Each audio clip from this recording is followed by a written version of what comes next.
na minha vida, particularmente falando.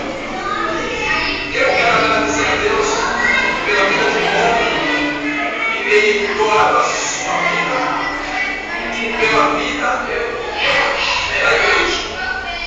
E hoje nós estamos comemorando o Dia do Pastor. E eu quero